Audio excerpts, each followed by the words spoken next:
الحمدللہ ماہ صیام ماہ رمضان نیکیوں کا موسم بہار کی آمد ہے، اور آج اللہ کے خصوصی فضل و کرم سے ہمیں ماہ رمضان شریف کا پہلا جمعہ نصیب ہوا۔ ویسے تو تمام مسلمان اس بات کو جانتے ہیں، مومنین کو پتہ ہے کہ جمعہ عید المومنین ہے، لیکن جو رمضان المبارک کا جمعہ ہے اس کی فضیلت اور خصوصیت کچھ اور ہی ہے۔ جیسے ہی جمعرات کا سورج غروب ہوتا ہے رمضان شریف میں، تو جمعہ کا سورج غروب ہونے تک ہر لمحے کو ہم، چونکہ حدیث میں لمحے کا ذکر ہے، اگر آج کی اصطلاح کے اعتبار سے اس کا ترجمہ کریں تو ہو جاتا ہے ہر سیکنڈ۔ تو ہر لمحے میں 70,000 ایسے جہنمیوں کو اللہ جہنم سے آزاد کرتا ہے جن کے لیے جہنم کا عذاب لازم ہو چکا، اپنے کرم سے وہ یوں ہی آزاد کرتا ہے، اور یہ سلسلہ پوری رات چلتا رہتا ہے، ہر لمحہ 70,000 پھر اس کے بعد دن میں بھی یہی سلسلہ، حتیٰ کہ جو جمعۃ المبارکہ کی آخری ساعت غروب آفتاب کے وقت آتی ہے، تو وہ جو سورج غروب ہونے سے لے کر اب سورج غروب ہونے تک جتنے لمحات میں 70,000 بخشے گئے تھے، ان سب کی تعداد کے برابر اس آخری گھڑی میں اتنے ہی لوگوں کو بخشا جاتا ہے۔ یہ ہے جمعہ کا رمضان المبارک، رمضان المبارک کا جمعۃ المبارک، ماہ رمضان کے جمعۃ المبارکہ کی شان یہ ہے۔ اب آپ اندازہ کریں کہ ہم کتنے قیمتی لمحات میں ہیں، اور یہ لمحات کتنے قیمتی ہے، اس لیے اس کو غنیمت جاننا چاہیے، اس کا احترام کرنا چاہیے، اس کی تعظیم کرنا چاہیے۔ اللہ قرآن مقدس میں ارشاد فرماتا ہے وَمَن يُعَظِّمْ شَعَائِرَ اللَّهِ فَإِنَّهَا مِن تَقْوَى الْقُلُوبِ، کہ جو اللہ کی نشانیوں کی تعظیم کرتے ہیں تو یہ دلوں کے تقوی کی وجہ سے، یعنی جن کے دلوں کو اللہ نے تقوی کے لیے چن لیا ہے، وہ اللہ کی نشانیوں کی تعظیم کرتے ہیں۔ اللہ کی نشانیوں کی تعظیم کا مطلب کیا؟ پہلے اللہ کی نشانی کیا؟ جیسے قربانی کے جانور، یہ اللہ کی نشانی، کعبۃ اللہ شریف اللہ کی نشانی ہے، صفا مروہ اللہ کی نشانی ہے، اولیاء اللہ کے مزارات اللہ کی نشانی ہے، اولیاء اللہ کا وجود اللہ کی نشانی ہے۔ اسی طرح ماہ رمضان شریف اللہ کی نشانی ہے۔ اللہ کی نشانی کا مطلب دیکھو، نشانی اس کو کہتے ہیں جس کو دیکھ کر اصل یاد آئے، جس کو دیکھ کر ہم کہتے ہیں یہ فلاں کی نشانی، یہ فلاں، یعنی جب میں یہ دیکھتا ہوں تو وہ یاد آتا ہے۔ جیسے کسی نے مجھے انگوٹھی دی تو یہ انگوٹھی فلاں کی نشانی، کہ میں انگوٹھی دیکھتا ہوں تو دینے والا یاد آتا ہے۔ تو جن چیزوں کو دیکھنے سے خدا یاد آتا ہے وہ اللہ کی نشانی ہے، اور جو اللہ کی نشانیوں کی تعظیم کرے، احترام کرے، تو یہ اس کے دل میں تقوی ہے، اللہ کا ڈر ہے، وہ اس کے دل میں پرہیزگاری ہے، اس بنیاد پر وہ اللہ کی نشانیوں کی تعظیم کرتا ہے۔ تو اب رمضان المبارک کا احترام وہی دل کر سکتے ہیں، وہی قلوب کر سکتے ہیں جس دل کے اندر تقوی موجود ہے، پرہیزگاری موجود ہے، اللہ رب العزت کا خوف موجود ہے۔ انہی لوگوں کو اللہ توفیق دیتا ہے نشانیوں کے احترام کی اور نشانیوں کی تعظیم کی۔ اب ہم دیکھیں کہ کیا ہمارے دل کے اندر اللہ کی نشانیوں کی تعظیم ہے؟ ہر نشانی کی تعظیم الگ الگ ہے۔ تب رمضان شریف کی تعظیم کیسے کریں گے؟ جیسے اگر کسی ولی کو دیکھیں، کسی اللہ والے کو دیکھیں، تو اس کی تعظیم یہ کہ ہم اٹھ کے کھڑے ہو جائیں، اس کے ہاتھوں میں ہاتھ دے دیں، زیادہ سے زیادہ تعظیم یہ کہ اس کی دست و بوسی کریں، اس سے دعائیں لیں۔ لیکن کیا رمضان شریف کے لیے ہم کیسے اٹھ کے کھڑے ہوں؟ یہ دکھنے والی چیز تو ہے نہیں، اس کے ہاتھ تو ہے نہیں کہ ہم اس کے ہاتھ چوم لیں. تو اس کی تعظیم کا مطلب کیا ہے؟ تو سب کی تعظیم جدا جدا ہے. اللہ کے حرم کی تعظیم یہ ہے کہ جب حرم میں داخل ہو جاؤ تو جن چیزوں سے اللہ نے منع کیا ان چیزوں سے رک جاؤ. تو ایسے ہی رمضان المبارک کی تعظیم یہ ہے کہ اس کے روزے رکھے جائیں، اس میں تراویح پڑھی جائے، اور اس میں اپنے آپ کو ظاہری اور باطنی گناہوں سے بچایا جائے. یہ اس کی تعظیم ہے. کیا واقعی ایسا ہو رہا ہے؟ اللہ کا شکر ہے کہ ہمارے گنبد و مینار کے شہر مالیگاؤں میں ایک بڑی تعداد میں لوگ روزہ رکھتے ہیں. حتیٰ کہ ہمارے یہاں چھوٹے چھوٹے بچوں کو بھی اللہ نے یہ توفیق بخشی کہ چھوٹے بچے بھی روزہ رکھتے ہیں. خواتین اس میں مردوں سے کچھ آگے ہے روزے کے معاملات کے اندر، لیکن کہیں نہ کہیں اب بھی کمی ہے. اب بھی ایک بہت بڑی تعداد ہے جو روزہ نہیں رکھتی، روزہ رکھنے سے محروم ہے. اور وہ ان نوجوانوں کی تعداد ہے جو اس وقت محنت مزدوری کرتے ہیں، مارکیٹ میں بیٹھتے ہیں، لوم چلاتے ہیں، کاروبار کرتے ہیں، اور ان کا عذر یہ کہ دھوپ بہت ہے، تمازت بہت ہے، شدت بہت ہے. واقعی موسم تو گرم ہے. کچھ روزے اپریل میں ہوں گے اور کچھ روزے مئی میں بھی ہوں گے، بلکہ پورا آخری عشرہ مئی میں ہوگا. اور گرمی کا اور محنت کا عذر پیش کر کے لوگ روزہ چھوڑ دیتے ہیں. پہلی بات تو یہ ہے کہ موسم کا عذر یا محنت کا عذر پیش کر کے روزہ چھوڑنے کی اجازت نہیں ہو سکتی، بلکہ اگر محنت مزدوری کی وجہ سے آپ روزہ چھوڑتے ہیں تو اسلام کا حکم یہ جو احکام شرع ہے وہ بتا رہا ہوں آپ کو، کہ ایک طرف روزہ چھوٹتا ہے کام دھام کی وجہ سے، آپ اپنے اندر طاقت نہیں پاتے کہ محنت بھی کریں اور روزہ بھی رکھیں، تو روزہ نہیں چھوڑ سکتے. آپ کو شریعت یہ حکم دیتی ہے کہ آپ اپنی مصروفیات کم کر دیجیے، آپ کام شارٹ کیجئے، لیکن روزہ آپ کو رکھنا ہے. اس لیے کہ رمضان شریف کے ایک روزے کی اہمیت یہ ہے، ایک روزے کی، کہ جان بوجھ کر اگر کسی نے رمضان شریف کا ایک روزہ چھوڑ دیا اور اس کے بدلے میں پھر وہ پوری زندگی روزہ رکھے تو زندگی بھر کے تمام روزے اس ایک روزے کی فضیلت کو نہیں پہنچ سکتے جو ماہ رمضان شریف میں رکھا گیا ہے. ماہ رمضان شریف کے روزے کا بدل زندگی بھر کے روزے نہیں ہو سکتے. جو فضیلت ان دنوں کی ہے، یہ موسم ہے روزے کا. اور کچھ لوگ چھوٹی موٹی بیماری کا بہانہ لے کر بھی روزہ چھوڑتے ہیں. ہر چھوٹی موٹی بیماری پر روزہ چھوڑنے کی اجازت نہیں ہے. گنہگار ہوں گے، سخت گنہگار ہوں گے. جس نے ایک روزہ رمضان شریف کا چھوڑا پھر اس کو قضا بھی کرنا پڑے گا ایک روزہ، اور توبہ بھی کرنی پڑے گی.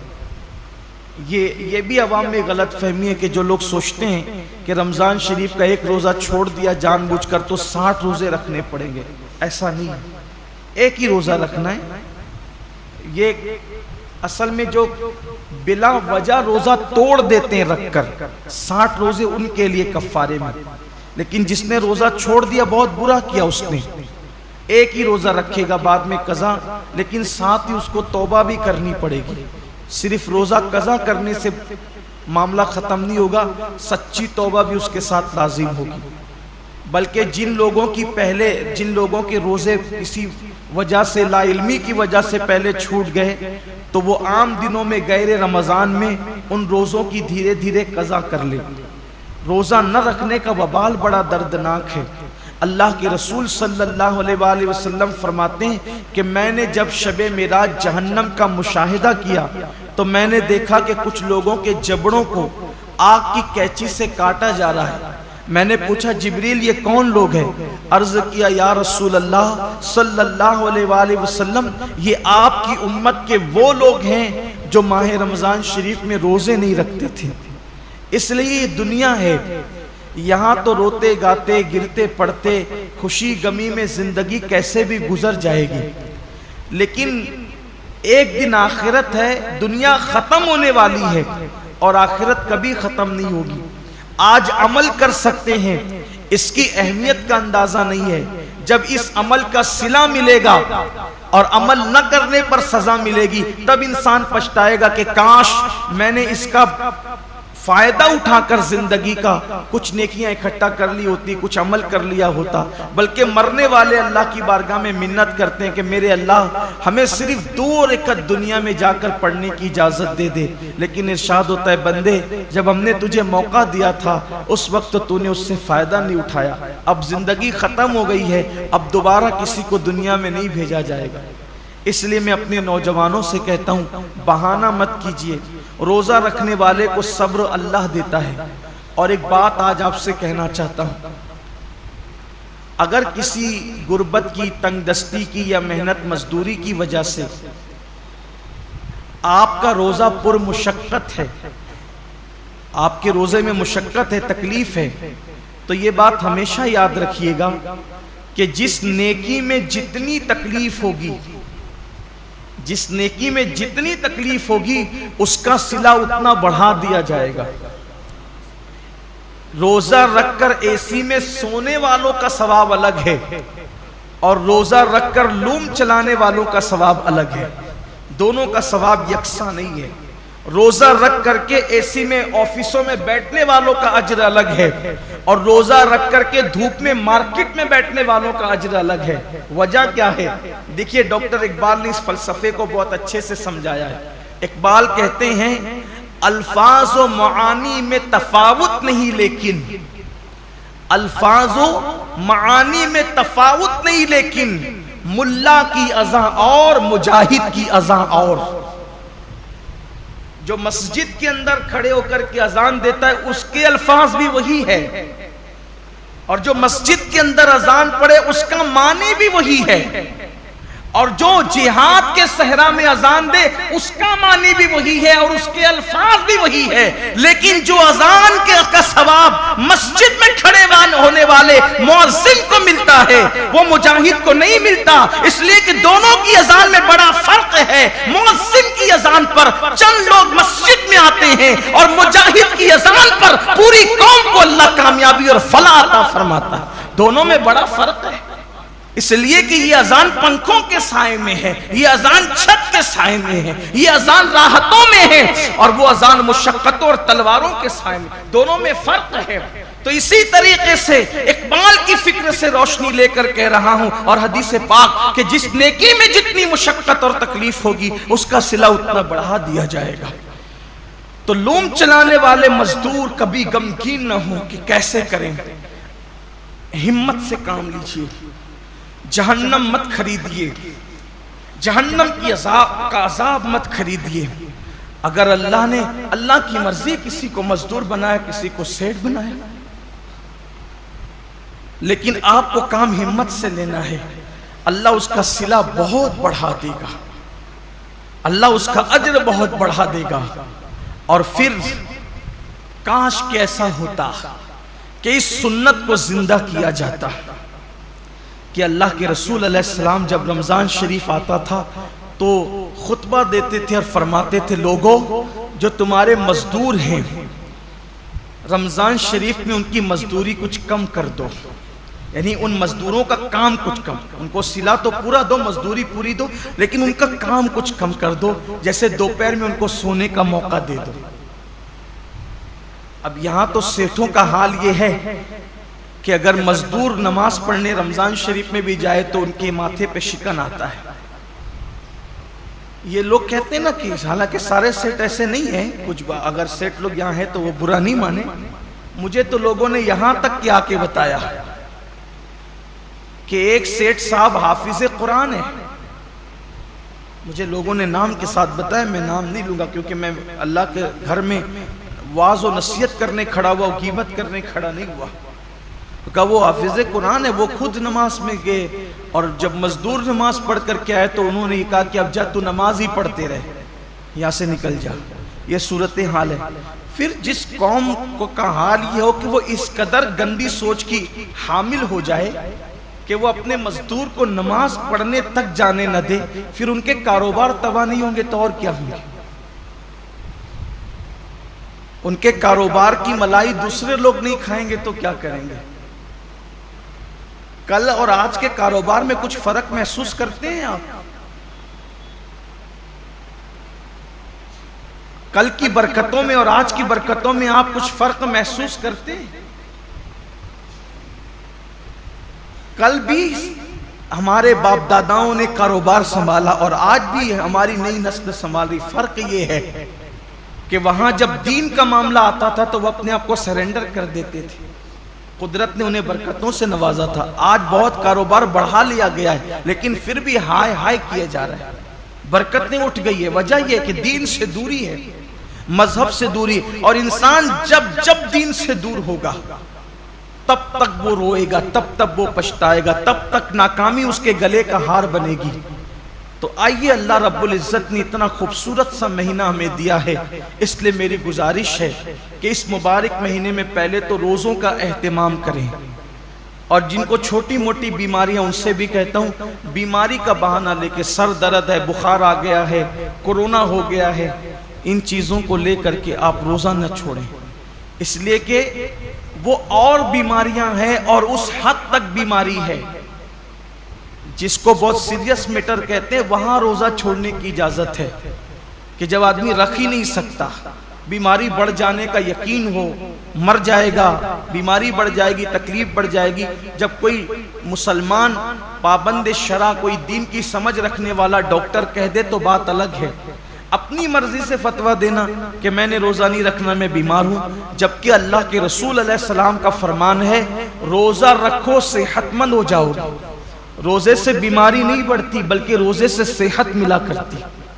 جب اللہ کے رسول نے کہہ دیا جو طبیبوں کے طبیب ہے، جو حکیموں کے حکیم ہے، جو صرف جسموں کے حکیم نہیں بلکہ روحانیت کے بھی حکیم و طبیب ہے، تو جب اس رسول نے فرما دیا روزہ رکھو صحت مند ہو جاؤ گے تو پھر صحت ملنا ہی ملنا ہے۔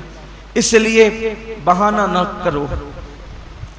ایک حدیث پاک اور یاد آتی ہے، فرمایا گیا ہر قسم ہر چیز کی زکوٰۃ ہے، ہر چیز کی، جیسے مال کی زکوٰۃ، جس نے مال کی زکوٰۃ دے دی اس کا مال اللہ کے قلعے میں محفوظ ہو گیا، اب اس کے مال کو کوئی نقصان نہیں ہو سکتا۔ ایسے ہی جان کی بھی زکوٰۃ ہے، جسم کی بھی زکوٰۃ ہے۔ تو جان کی زکوٰۃ کیا ہے؟ میرے آقا علیہ السلام فرماتے ہیں روزہ یہ تمہاری جان کی زکوٰۃ ہے، تمہارے جسم کی زکوٰۃ، مطلب جو لوگ روزہ رکھ لیتے ہیں اب ان کی جان بھی اللہ محفوظ کر لیتا ہے، وہ مہلک بیماریوں سے، موذی بیماریوں سے محفوظ ہو جاتے ہیں۔ آپ دیکھیے اللہ کے اولیاء، آج جتنی کثرت سے بیماریاں ہیں پہلے نہیں تھی، اور جو بیماریاں آج ہیں وہ پہلے نہیں تھی۔ کیوں؟ اس دور میں لوگ صرف رمضان شریف کے روزے نہیں رکھتے تھے بلکہ مہینے میں 13، 14، 15 تاریخ کو بھی اکثر مسلمان روزہ رکھتے تھے۔ 3 روزے تو مہینے میں رکھتے ہی تھے مسلمان۔ پھر اس کے بعد جو اور دین سے قریب تھے وہ پیر اور جمعرات کے بھی روزے رکھتے تھے۔ پھر موقع بموقع عاشورہ کا روزہ، یہ روزہ، وہ روزہ، یعنی جو موقع آیا اس کے بہانے سے روزے رکھتے تھے۔ اس لیے یہ بیماریاں ان کو نہیں تھی جن بیماریوں میں ہم مبتلا ہیں۔ کیوں؟ کیونکہ وہ جسم کی زکوٰۃ نکالتے رہتے تھے، اور جب زکوٰۃ نکلتی رہے گی تو جسم محفوظ ہوتا رہے گا۔ ہم سمجھتے ہیں کہ کھانے سے طاقت ملتی ہے، طاقت کھانے سے نہیں ملتی، کھانا تو ایک بہانہ ہے۔ فرمایا گیا کم کھانا یہ صحت انسان کو صحت مند کرتا ہے، کم غذا انسان کو صحت مند کرتی۔ ہم کھانے کے لیے پیدا نہیں ہوئے، کھانا ہمارے لیے پیدا ہوا۔ بزرگوں نے فرمایا جینے کے لیے کھایا کرو، کھانے کے لیے جیا مت کرو، اللہ کے لیے جیو۔ یہ انسان کی سوچ اور فکر ہونا چاہیے۔ تو پہلی چیز یہ ہے روزہ رکھیے، روزے کا اہتمام کیجیے، اور روزہ رکھیے تو اس طرح رکھیے جیسے اللہ نے روزہ رکھنے کا حکم دیا ہے۔ یہ دوسرا باب آپ کے سامنے پیش کرنے لگا۔ پہلے تو روزہ رکھیے، اب جو روزہ رکھتے ہیں ان کے لیے اس طرح رکھیے جیسے اللہ نے رکھنے کا حکم دیا۔ اب اللہ نے روزہ رکھنے کا حکم کیسے دیا؟ حدیث پاک میں آتا ہے کہ اللہ کے رسول صلی اللہ علیہ وآلہ وسلم فرماتے ہیں کہ بعض روزے دار ایسے ہوتے ہیں جن کو روزے میں بھوک اور پیاس کے سوا کچھ نصیب نہیں ہوتا، یعنی صرف وہ بھوکے اور پیاسے رہتے ہیں، بس ان کو کچھ ملنا نہیں ہے۔ وجہ اس لیے کہ انہوں نے جو حلال کھانا تھا، توجہ کرنا، جو حلال کھانا تھا، جیسے کھانا حلال ہے نا، پانی بھی حلال ہے، مغرب بعد تو کھا سکتے ہیں نا، وہ تو حلال ہی ہے، صبح صادق سے پہلے کھا سکتے ہیں، حلال ہی ہے، لیکن روزہ رکھنے کی نیت کرنے کی وجہ سے وہ حرام ہو گیا تو رک گئے کھانے پینے سے۔ لیکن جس کھانا جو حلال تھا روزے سے پہلے اور روزے کے بعد، وہ روزے کی حالت میں تو ہم رک گئے کھانے پینے سے، فریج بھری ہوئی ہے پھلوں سے رک گئے ہیں، کچن بھرا ہوا ہے کھانے سے رک گئے ہیں، مگر گالی تو ہمیشہ حرام ہے۔ کیا روزے میں لوگ گالی سے بھی رکے؟ پاپ کی نظر کسی عورت پہ اٹھانا یہ تو ہمیشہ حرام ہے۔ کیا آنکھوں کو بھی لوگوں نے کنٹرول کیا؟ نماز ترک کرنا یہ ہمیشہ حرام ہے، نماز کو چھوڑ دینا یہ ہمیشہ حرام ہے۔ کیا لوگ روزے کی حالت میں نماز کے پابند ہوئے؟ بے شمار روزے دار ہیں جو نیند سے اٹھتے ہیں، بستر پہ سحری کھاتے ہیں، وہیں سو جاتے ہیں۔ یہ کون سا روزہ ہے جس میں کوئی نماز ہی نہیں؟ یہ کون سا روزہ؟ روزے کے متعلق میرے آقا صلی اللہ علیہ وآلہ وسلم کے فرمان کا مفہوم ہے، روزہ وہ ہے صحیح معنی میں، کون سا روزہ جو آنکھ کا بھی روزہ ہو، جو زبان کا بھی روزہ ہو، جو کان کا بھی روزہ ہو، جو ہاتھ کا بھی روزہ ہو، جو پیر کا بھی روزہ ہو۔ آنکھ کا روزہ یہ ہے کہ جن چیزوں کو اللہ نے حرام کر دیا روزے کی حالت میں انہیں نہ دیکھو۔ یہاں تو روزے میں لوگ گیم کھیلتے بیٹھے ہوئے، دیکھ لیجئے ٹائم پاس کر رہے ہیں۔ کیوں بھائی گیم کھیلتے ہو، تسبیح کیوں نہیں پڑھ سکتے؟ یہ تو مہینہ تسبیح اور تلاوت کا ہے، درود شریف کا ہے۔ اچھا یہ تو گیم کھیل رہے ہیں، اس میں کوئی تصویر تو نہیں ہے، یہ حرام تو نہیں ہے؟ اسلام میں وقت ضائع کرنا ہی حرام ہے، تضییع اوقات حرام ہے اسلام کے اندر۔ گیم کھیلنا موبائل پر یہ حرام ہے۔ حالت روزہ میں یہ کون سا حرام کام لوگ لے کے بیٹھ گئے؟ بچے گیم کھیل رہے ہیں، جوان گیم کھیل رہے ہیں، عورتیں گیم کھیل رہی ہیں، لگے ہوئے سب موبائل پر۔ تو روزہ رکھا تو کیا معاذ اللہ ہم نے احسان کیا کہ آپ گیم کھیلنے بیٹھ گئے؟ یہ روزہ تو نہیں ہو سکتا۔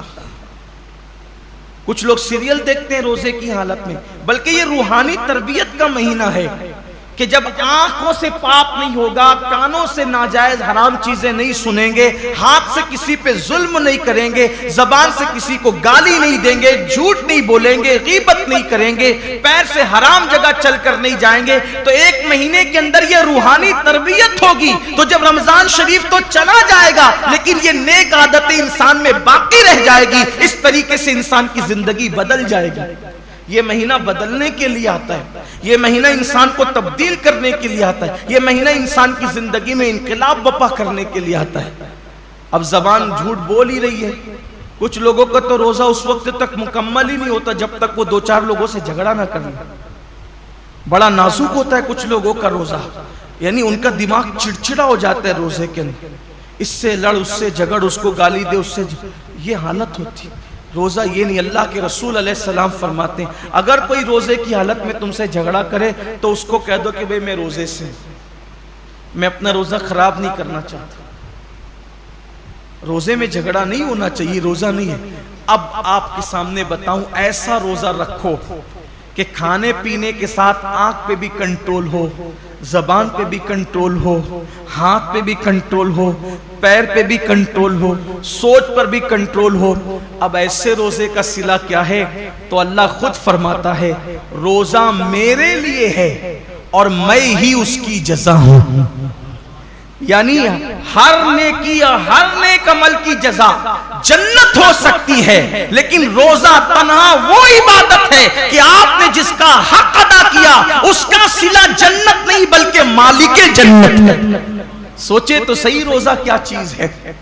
مالک جنت کیسے صلہ ہے؟ مطلب یہ کہ اللہ روزے داروں کو اپنا دیدار نصیب فرمائے. روزے داروں کو خدا کا دیدار. صحابہ نے پوچھا یا رسول اللہ ہم اللہ کا دیدار کیسے کریں گے؟ تو آقا فرماتے ہیں جیسے تم آسمان پر چاند دیکھتے ہو بلا تکلف بلا تمثیل تم اللہ کا یوں دیدار کرو. سوچئے حضور اتنے خوبصورت ہیں تو حضور کو بنانے والے رب کے حسن کا عالم کیا ہوگا. کائنات اتنی خوبصورت ہے تو کائنات کو بنانے والے رب کے حسن اور اس کے جمال کا عالم کیا ہوگا. تو اللہ کے لیے ایسا روزہ رکھو. اور پھر جاتے جاتے یہ مہینہ مواسات کا مہینہ، غم گساری کا مہینہ ہے، غم خاری کا مہینہ ہے. مواسات کا مطلب غم گساری کا مطلب غم خاری کا مطلب ایک دوسرے کا خیال رکھو. ایک دوسرے کا خیال رکھو، نمائشی طور پر نہیں حقیقی طور پر. ایک دوسرے کا خیال رکھنے کا مطلب اگر کوئی حاجت مند نظر آئے اس کی حاجت کو پورا کرو. کوئی تکلیف میں نظر آئے اس کی تکلیف کو پورا کرو. بلکہ آپ مجھے یہ بتائیں کہ آخر اللہ رب العزت تو بے نیاز ہے. جن کے گھر کی فریجیں بھری ہے، کچن بھرے، ان کو بھوکا رہنے کا حکم کیوں دیا؟ کبھی سوچا روزے کا فلسفہ کیا ہے؟ کہ دن بھر تمہیں بھوکا پیاسا رہنا ہے، سب کچھ ہے پھر بھی بھوکا پیاسا رہنا. جیسے کچھ نیکیاں کچھ عبادتیں خاص مالداروں کے لیے رکھی ہے، ویسے کچھ عبادتیں اللہ غریبوں کے لیے رکھ دیتا ہے. جیسے قربانی مالداروں کے لیے ہے، زکوٰۃ مالداروں کے لیے ہے، حج مالداروں کے لیے. یہ عبادتیں تو مالداروں کے لیے مخصوص کر دی. تو روزے جیسی بھوکے پیاسے رہنے کی عبادت بھی غریبوں کے لیے مخصوص کر دیتا. ایسا کیوں ہوا؟ سب روزہ رکھو، سب کو بھوکا پیاسا کیوں رکھوا رہا ہے؟ وجہ یہ ہے کہ مالدار لوگ 11 مہینے پیٹ بھر کے حلق تک کھاتے ہیں تو ان کو پتہ نہیں ہوتا ہے کہ بھوکوں کی بھوک کیا ہوتی ہے. جو بندہ جس تکلیف سے گزرے گا نہیں اس کو اس تکلیف کا احساس کبھی نہیں ہوگا. جو یتیم نہیں تھا اس کو یتیموں کا درد کبھی پتہ نہیں چل سکتا. جو غریب نہیں ہو اس کو غریبوں کا درد کبھی پتہ نہیں چل سکتا. جو پیدائشی مالدار ہو ان کی فکر میں اور جو غریبی سے مالدار کی طرف آئے ہیں ان کی فکر میں زمین آسمان کا فرق ہے.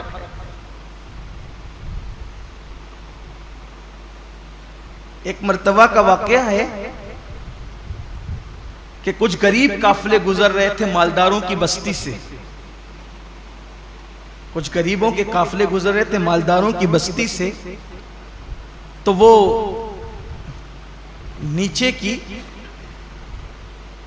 پڑی ہوئی روٹیاں اٹھا کر کے کھا رہے تھے. تو مالداروں کے بچوں نے ان کو دیکھا تو اپنے باپ سے پوچھا کہ یہ لوگ نیچے کی روٹی پڑی ہوئی کیوں اٹھا کے کھاتے ہیں؟ تو باپ نے جواب دیا بیٹے ان کو روٹی نہیں ملی اس لیے یہ روٹی اٹھا کے کھائے. تو کہا ابا ان کو روٹی نہیں ملے تو انہیں چاہیے تھا کہ یہ دکان سے کیک خرید لیتے. اب اس بچے کو کیا پتا کہ جنہیں روٹی نصیب نہیں وہ کیک کہاں سے خریدیں گے. لیکن اس کی سوچ تھی چونکہ وہ مالدار گھر میں پیدا ہو. تو جو غربت، اسی لیے اللہ نے اپنے محبوب صلی اللہ علیہ وآلہ وسلم کو یتیم پیدا فرمایا. اسی لیے اللہ نے اپنے محبوب صلی اللہ علیہ وسلم کی پرورش غریب گھر میں فرمائی. کیوں؟ کہ محبوب کو ایسی غربت سے گزارو اور ایسی یتیمی سے گزارو کیونکہ جو غریبوں کا ماوا اور یتیموں کا ملجا بنا کر بھیجا گیا ہو جب تک اس منزل سے گزریں گے نہیں تو وہ حقیقی درد کا احساس جو ایک غریب کو غربت کی وجہ سے ہو سکتا ہے ایک یتیم کو یتیمی کی وجہ سے ہو. اسی لیے تو اللہ کے رسول علیہ السلام یتیموں کو دیکھتے تھے تو آنکھوں میں آنسو آ جاتے تھے. کیوں؟ اس لیے کہ حضور خود یتیمی سے گزرے تھے، وہ در یتیم تھے. آقا فرماتے ہیں میں اس ماں کا بیٹا ہوں کہ میری ماں دھوپ میں سوکھا ہوا گوشت کھا کر کے زندگی گزارتی اور میری ماں کو میں نے سوکھے ٹکڑے کھاتے ہوئے دیکھا. اللہ کے رسول علیہ السلام یہ فرماتے ہیں. تو یہ روزے جو رکھائے جاتے ہیں ایک مہینے تک، اس کی بہت ساری حکمتوں میں سے ایک حکمت یہ بھی ہے، 11 مہینے تک پیٹ بھر کر کھانے والوں ذرا ایک مہینے بھوکے رہ کر دیکھو کہ دنیا کے اندر جو قوم روٹی کے ٹکڑے کو ترس رہی ہے، آخر بھوک کس چیز کا نام ہے، تاکہ ان کی بھوک کا تمہیں احساس ہو۔ اور بھی حکمتیں، لیکن ایک حکمت یہ بھی ہے کہ ان کی بھوک کا تمہیں احساس ہو۔ تو یہ مہینہ مواسات کا مہینہ ہے، حاجتیں پوری کرنے کا مہینہ ہے، تکلیفیں پوری کرنے کا مہینہ ہے۔ اللہ کے رسول علیہ السلام کا فرمان ہے، حدیث پاک میں آتا ہے کہ جو ماہ رمضان شریف میں اپنے کسی مومن بھائی کی صرف ایک حاجت پوری کر دے، ایک حاجت، اللہ تعالیٰ اس کی 10 لاکھ حاجتوں کو پورا فرمائے گا، اور اس کو گناہوں سے ایسے پاک کر دے گا جیسے وہ ابھی اپنی ماں کے پیٹ سے پیدا ہوا۔ اس لیے اگر اللہ نے آپ کو نوازا ہو دولت سے، اگر اللہ نے آپ کو نوازا ہو مال سے، اگر اللہ نے آپ کو خوشحال رکھا ہو، تو اپنے رشتہ داروں کا خیال کریں، اپنے گرد و پیش کا خیال کریں۔ میں تو صرف یہی عرض کرنا چاہتا ہوں کہ ہر آدمی اگر صرف اپنے رشتہ داروں کو سنبھال لے تو مسلمانوں کی غربت کا خاتمہ ہو جائے۔ اس لیے اپنے گرد و پیش کا جائزہ لیں، حسب حیثیت، حسب طاقت ایک دوسرے کی مدد کریں، اور ایک دوسرے کی مدد کرنے کے ساتھ ساتھ اللہ تعالیٰ نے اگر آپ کو مال دیا ہے، دولت دیا ہے، تو اپنے مال سے مدارس اسلامیہ کی بھی مدد کریں، اس لیے کہ جب تک مدارس ہیں تب تک علم زندہ ہے، اور جب تک علم زندہ ہے تب تک اسلام زندہ ہے۔ اللہ کے رسول علیہ السلام فرماتے ہیں العلم حیات الاسلام و عماد الدین، کہ علم اسلام کی زندگی ہے، جب تک علم رہے گا اسلام رہے گا۔ اچھے امام آپ کو مدرسوں سے ملتے ہیں، اچھے خطبہ آپ کو مدرسوں سے ملتے ہیں، اچھے رہنما آپ کو مدرسوں سے ملتے ہیں۔ کچھ لوگوں کو مدرسوں سے بڑی چڑ ہے، یہ یہودیت کی فکر ہے، یہ نصرانیت کی فکر ہے، یہ مشرکین کی فکر ہے، مدارس سے نفرت اور اہل مدارس سے نفرت۔ یاد رکھیے مدارس کا تعاون کرنا اسلام کو فروغ دینے میں ایک بہت بڑا قدم اٹھانا ہے۔ آپ جس بھی مدرسے سے متفق ہیں، جہاں کے کام سے آپ مطمئن ہیں، وہاں مدرسے کی مدد کریں۔ ساتھ ہی ساتھ آپ کی ہماری اپنی تحریک سنی دعوت اسلامی مختلف شعبہ جات میں کام کر رہی ہے، جو آپ کی نگاہوں کے سامنے ہے۔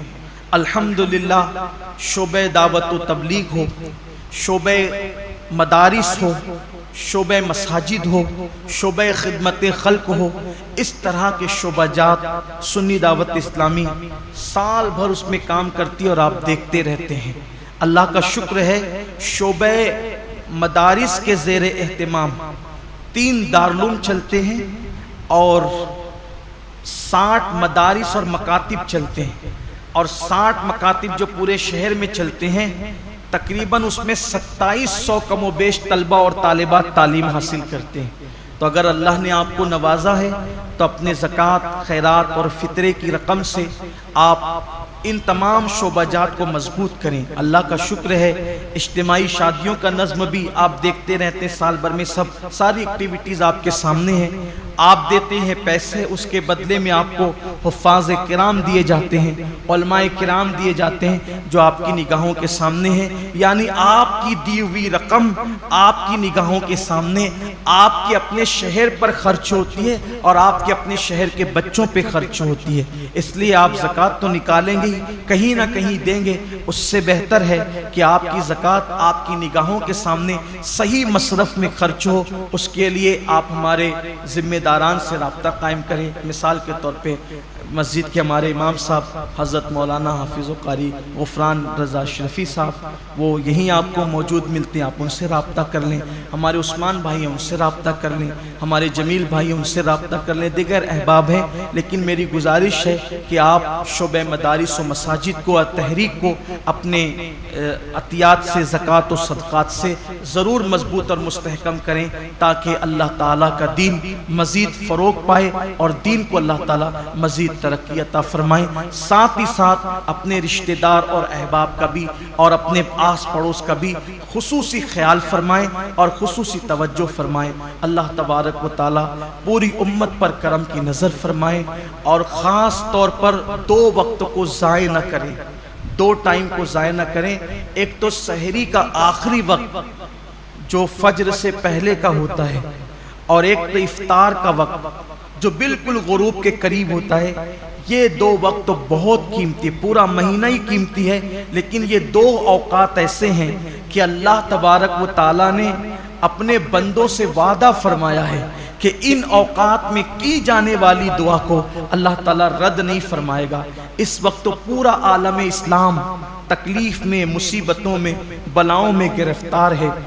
میری گزارش ہے کہ اگر آخری وقت میں ہاتھ اٹھا دیں اور اللہ کی بارگاہ میں دعا کریں کہ اللہ تمام عالم اسلام کی مصیبتوں کو، مشکلوں کو دور فرما کر آسانیاں پیدا فرما دے، بالخصوص کورونا اور لاک ڈاؤن کی یہ جو نحوستیں ہیں اللہ سب کا خاتمہ کر دے۔ یہ تو اللہ کا احسان ہوا کہ اس سال ماہ رمضان شریف میں ہم اپنی مسجدوں میں عبادت کر لے رہے ہیں، لیکن پچھلے سال کے حالات کیسے تھے، اس لیے خصوصی گڑ گڑا کر اللہ کی بارگاہ میں دعا کریں۔ اور اللہ کا کوئی بندہ اللہ کی بارگاہ میں دعا کرتا ہے، اللہ اس کی دعا کو رد نہیں کرتا، اس لیے گڑ گڑائیں، اللہ سے کچھ مانگ لے۔ یہ لمحے زندگی میں بار بار آیا نہیں کرتے، پتہ نہیں کس کی زندگی کتنی ہے، کس کا وقت کتنا ہے، اس لیے فجر سے پہلے کا جو وقت ہے، سحری کا وقت، اس میں خوب گڑ گڑانے، ہو سکے تو 2 رکعت نفل نماز تہجد کی پڑھنے، اور اس کے بعد 5 سے 10 منٹ کا وقت نکال کر اللہ کی بارگاہ میں روئے، گڑ گڑائیں اور خوب مانگیں۔ انشاءاللہ سارے آپ کے مسائل بھی اللہ حل فرمائے گا، امت کے مسائل بھی حل فرمائے گا، اور ساتھ ہی ساتھ افطار کے وقت جو ٹائم ہوتا ہے اس میں بھی دعا کریں۔ اس وقت بھی دعا کی قبولیت کا اعلان کیا گیا ہے، مانگنے والا کتنا بھی گنہگار ہوگا، مجرم ہوگا، لیکن اللہ تبارک و تعالی ضرور عطا فرمائے گا۔ یہ 2 اوقات ایسے ہیں، اس لیے ان دونوں ٹائم دعاؤں کا اہتمام کریں، اور صرف اپنے لیے ہی نہ مانگیں بلکہ پوری امت کو شامل کریں۔ اللہ تبارک و تعالی ہم سب کو اس کا خیال کرنے کی توفیق عطا فرمائے۔ گفتگو کے درمیان اگر کوئی غلطی ہو اللہ تعالی معاف فرمائے، جن کی سنتیں باقی ہیں وہ سنتیں ادا فرمائیں۔ السلام علیکم ورحمۃ اللہ وبرکاتہ۔